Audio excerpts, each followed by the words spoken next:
Community activist Mervyn Klassen, together with several concerned parents living in the Damara location situated in Karatura, have aired their grievances regarding police brutality. According to Klassen, the joint operations conducted by the police, prison services and the military only target their community. In recent years, numerous reports of police brutality as well as fatalities were reported in the less affluent suburbs of Windhoek during the infamous joint operations conducted by the police, prison services and the military. Today on One spoke to community activist Mervyn Klassen, who alleged that police brutality is a biased and discriminatory act that only targets poor communities as opposed to other more affluent residential areas in Windhoek. You'll not see this happening in Kleine Kube Ouwersbleek, no. Police officers respect people according to status also, and it has been a fact so far that the approach of the rich and approach of the poor are two total different things. We need to readjust the training system of the police officers, and we need to have social workers training a social aspect to the police officers, and to curb and to cut this type of approaches. Police officers that needs to come out to the general public needs to gain more experience in terms of how they need to deal with the general public. It is not their right to beat anyone. Nobody deserves to be beaten.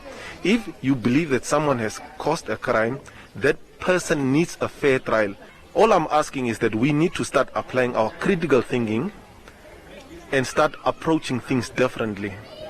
We need to change the training system of the police officers, because I believe that's where it starts, the training.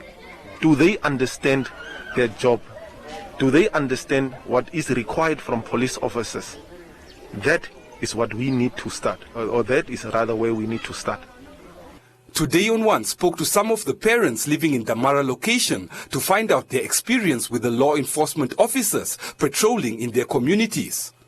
The people was saying the boys was breaking the shop and the Kalaris was coming there, and one of the police officers is chasing the parents out of the shop, and then he tell us, you guys must be quiet, and then he take the boys off the bussy and take them to the, I don't know where exactly, and then he start beating the boys. My son's arm was broken. Then I take the boy to a legal assistance and I go and report it there, and there until now there's nothing. Even then I take to the head office of police station. The police took the case, but until now there's nothing. Nobody called me, nothing's happened. But I have my evidence. My son's arm was broken and the boy was 16 years old, 15 years old. Now he's 16. Now until now he's still quiet. But I don't know how is the system is working of these police activities. So police are beating people, and until now, still it's quiet. They beat him in front of the house, even, and then the teacher was calling us, who is renting at our house, saying, your son is being beaten badly here. Where are you? So we said, no, we are on the way home. And when we went home, everybody was just telling us this story. From there, they took him again to the soccer field. They beat him again. And I was called by a person who knows the boy as my son. Then I just ran off there, and I personally saw them there. But I didn't saw them beating the boy, but I saw them driving out of the soccer field there. And from there, they took another street. And for the second time, when they took the boy back again, the boy escaped from them. And suddenly, I was at home that time. So he told us straight, they were beating me. So, and he even saw us. He could pull off his trouser and show us how he was beaten. And on the back as well as on the buttocks, his face was like smiling, where he was slapped. So I took him, but that time, I took him to the church office. When I arrived at the church office, no police arrived. So my question was like, when the boy who was guilty, according to them, escaped from them, why didn't they chase after him? Or even come back to our house to come look for him, which I never do. So at the church office, the complainant come, and the person who made the case was the witness and not the complainant. They were talking Oshivambo, strictly Oshivambo, the officers with the complainant. So I interfere and tell them, no, I mean, why don't you use the official language so that I can understand? And the lady just replied in English. She said, no, I've just asked the guy who brought this boy here. And I have just replied, the question you asked was supposed to be answered by me, if you would have asked it in English. And I told her, it was me who brought the boy, and it's my biological son. Last year, residents from the Damara location were in shock after an 18-year-old young man identified as Johnny Dwyseb was shot and killed by police officers in Windhoek while being manhandled by police officers after he allegedly resisted arrest. According to Klassen, so far the community has not been informed by the police on the progress of the investigation into Dwyseb's death.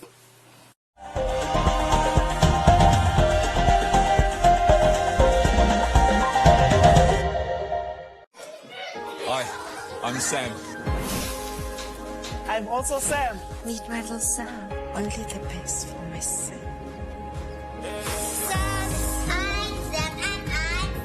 No two people are the same, so why should their cover be?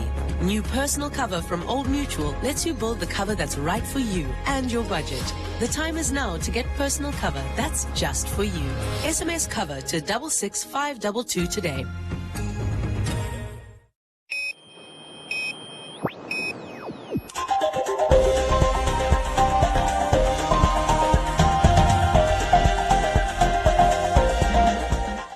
At the Commerce Regional Council, during discussions on the increase in COVID-19 cases in Windhoek and curfew measures, Nampol's regional commander for Commerce expressed concern that many continue to trade alcohol beyond the prescribed hour at shops and street markets.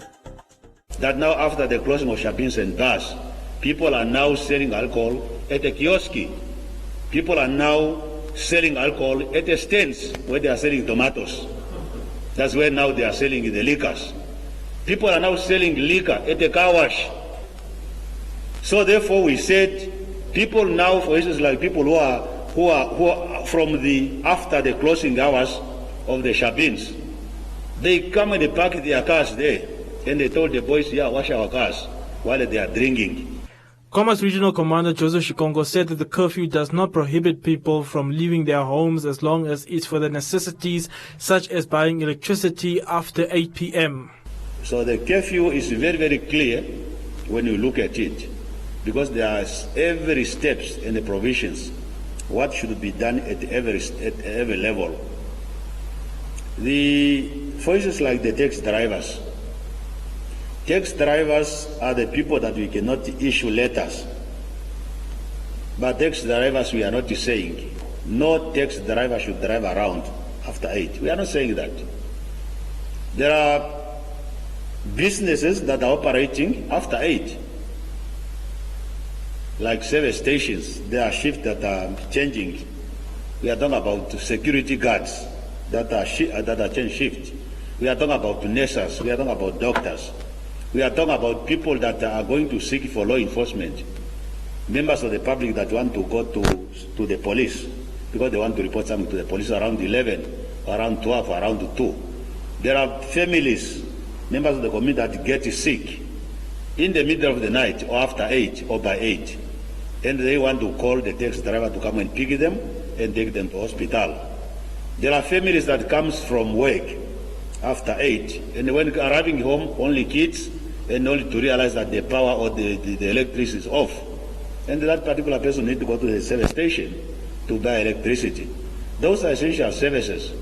The curfew does not say nobody should move, but the curfew is put in place in order to control the movement of people that are just moving unnecessarily. Shikongo added that there are still a few individuals in society that aren't adhering to the current stage 3 regulations. Shikongo wants the residents of Windhoek to adhere to the regulations that have been set out by the head of state under the current state of emergency. Stage 3 is set to end on the 28th of August 2020.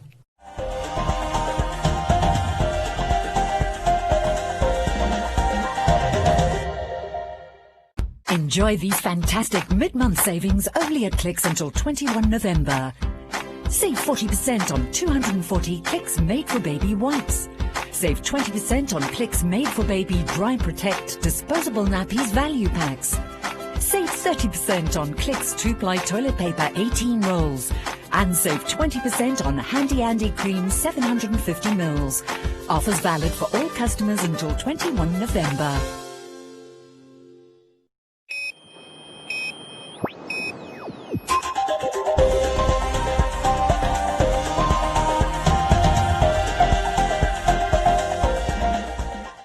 The People's Litigation Center has opposed the Ministry of Fisheries and Marine Resources' decision to auction fishing quotas to the highest bidder in efforts to raise funds for government's COVID-19 response. The PLC feels government's decision to auction fishing quotas is a reflex attempt to generate quick money and at the same time a clear admission of guilt that government has since independence failed to devise sustainable measures to utilize the country's marine resources in a way that benefits countrymen and women. There is a need to sustainably and equitably distribute resources to the benefit of all Namibians and not only to a few people. What government is not telling you is that in the past there has been attempts to auction fishing quotas. I think the latest attempt was in 2017, 2018. And we understand there were deep and heated discussions in cabinet on that matter. They even got experts and technical advice as to why auctioning quotas is bad. And that plan was shelved.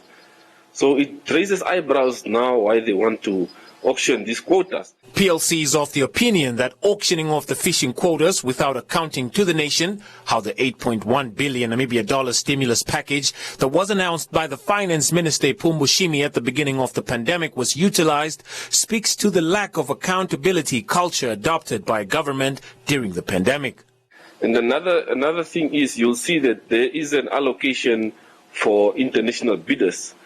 If you look at the laws of this country, specifically, you'll see that the laws don't allow for foreigners to have these rights. So if a foreigner cannot have these fishing rights, how can they then have quotas? You need a right to get the quotas. So what are we saying? So what they are basically doing here is they are perpetuating a situation where international guys will use local proxies who have rights. And it's still not going to benefit the country. It's still just going to fill the pockets of a few instead of benefiting the entire country. The PLC plans to take this matter to the High Court if the Fisheries Ministry fails to abandon the auctioning of the fishing quotas.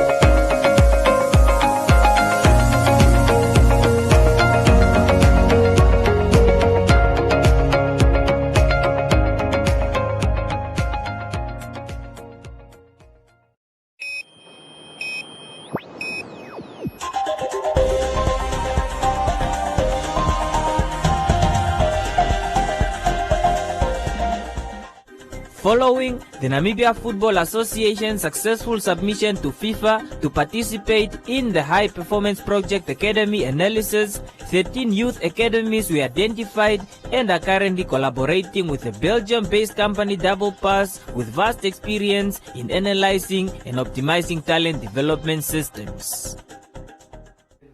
Project Coordinator Matthew Haikali explained to Today on One Sports that the analysis will merely focus on academies in the country and analyze how they are of assistance to the national team. Haikali further added that with the analysis, this will enable certain youth academies to set up a standard structure. The analysis itself is to look at existing academies, what structures are there in place, and how are they supporting the national teams. So that's very key. It's to look at how the academies are going to be supporting and how they've been supporting the national team in terms of players. Youth development and grassroots has been neglected. And I think that's where the focus is. We need to be able to go, basically say, let's go back to the grassroots, because that's where the talent is, and build it so that we become like any other country in terms of producing both quality players, but also getting players for export, because that will influence our national team. There are structures at the moment, there are academies, but there's no standard. There's no standard. I mean, you'll go and find somebody, he's a coach, he's a chairman, he's a treasurer, he's a bus driver, he's a medic. He's doing it because probably the son is playing there or the daughter is playing there. There are people who have a structure, maybe they have a field, they have an executive committee. So I think what will happen is that all those academies will be brought, and we're going to be able to establish some sort of standardization. The idea is that everybody who has an academy must submit their documentations to the Namibia Football Association, and a database will be developed so that when capacity is being built, it's not going to be only on the 13 clubs, on the 13 academies. If you are in Oshakati and there is a training for the club that has been selected there, the other clubs or academies will be invited so that they can be able to benefit. Heading one of the most successful youth academies in the country, Roy Hambira has welcomed the program, saying that it has come at the right time, seeing that a lot of clubs are starting to take interest in youth academies. Being almost 8 years in the youth structures, Hambira also touched on challenges faced in youth development academies. Development in the country is that the problem that we are facing is that mostly it's done on a voluntary basis. So that means most of the coaches, they do these things absolutely free. They don't get a single cent from the activities or from the work that they are doing at the academies and so on. Other things that I've encountered was facilities. They don't have, we actually don't have access to proper facilities and so on. Teams that have facilities would actually not find a way even to invite one team or so, just to have 3 groups from that team training there on a regular basis and so on. It just came as a surprise, and I think it also came at the right time to actually start to work on development, actually to target let's say higher levels in terms of developing talent in the country. Now that they are working hand in hand with FIFA, it will help if whatever we learn, whatever experience that we are going to go through with FIFA, if some of us are going to come together and say, maybe to the National Football Association, say, NFA, this is what we know, and we are ready to share this with the rest of the country. Yes, that's the only way it can help, because the experience that these coaches are getting through working with FIFA and Double Pass and so on, if they can come and say, okay, we learned this, we improved as a result of this program, now we are also ready to share our knowledge and experiences with the rest of the other academies that were not selected, but that are also part of the academies within the borders of Namibia. Now we are ready to share that with them so that they also can improve and come to a level where we are. The program includes in-depth analysis combined with online surveys and interviews with key stakeholders of the academies.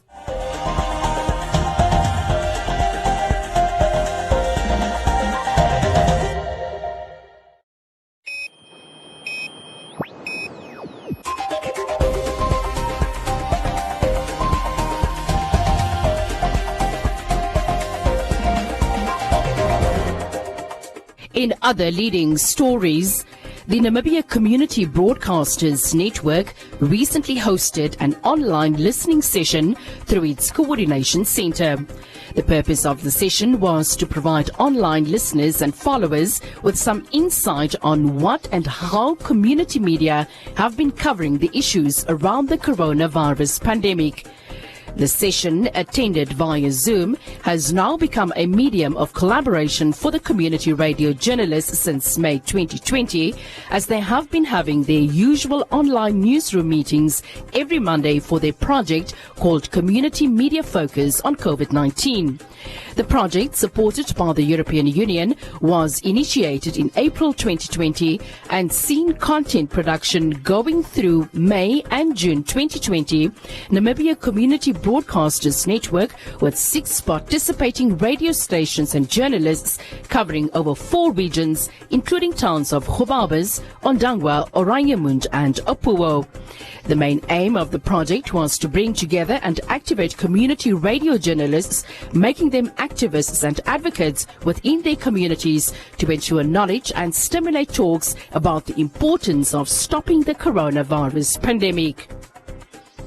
And Standard Bank Namibia has relaunched a Buy a Brick Footprint Socks campaign, which is intended to raise funds for the construction of houses for Namibia's shack-dwelling community. The campaign was initially launched in March this year to mobilize schools in the nationwide effort to raise funds for the construction of low-cost houses, but had to be suspended due to the coronavirus pandemic. However, despite the prevalence of COVID-19, Standard Bank Namibia deemed it necessary to relaunch the campaign to shine light on the plight of the shack dwellers community by raising funds through the selling of the footprint socks. The socks feature several attractive designs, but the common feature on all of them is the Buy a Brick logo. The name Footprint Socks was chosen to encourage and motivate learners and the general Namibian society to leave a footprint in the lives of families living in shacks by helping them to acquire affordable houses. By supporting this cause, Namibians will be contributing immensely towards realizing their dreams of one day living in decent structures. The footprint socks are available at Standard Bank Namibia branches and agencies across the country. All the funds generated from the sale of the footprint socks will be handed over to the Shack Dwellers Federation of Namibia. Welcome to Comments Corner, your daily dose of local comments from the hottest social media pages. The group of youth known as the Struggle Kids, who reside at the Nilimani camp north of Windhoek, have put their farming skills to good use and established gardens for fresh produce to feed themselves. Silvani is glad that they are busy with something productive. Jonas said that they should go look for work and not just wait for government to provide them with jobs.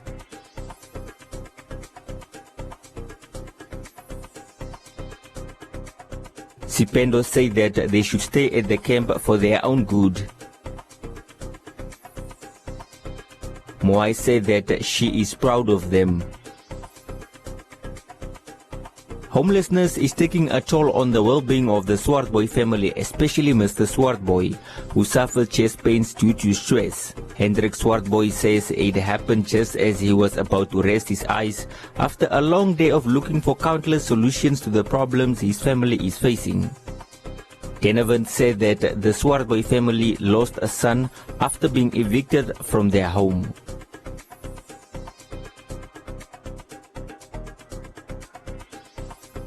Vistoria said these are difficult times that need religious intervention.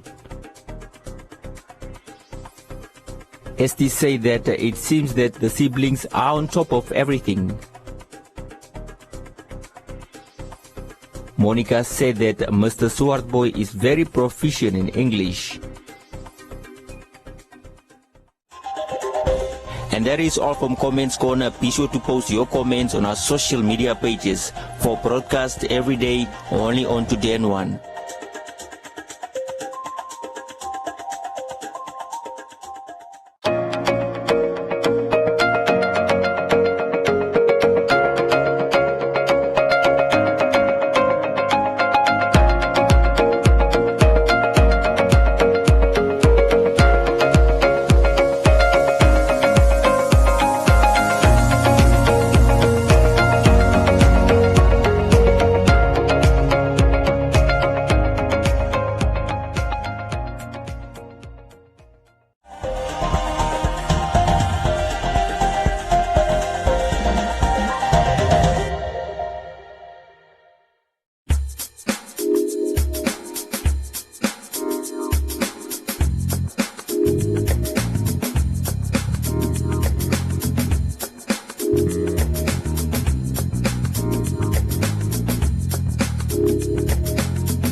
A look at the weather forecast. The Namibia interior, sunny and warm in the south.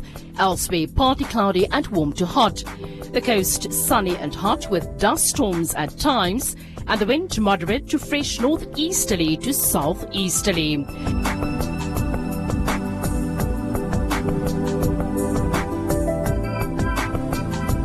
Now a look at minimum and maximum temperatures across the country and beyond.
BBC World News, the biggest African and international news stories. Focus on Africa.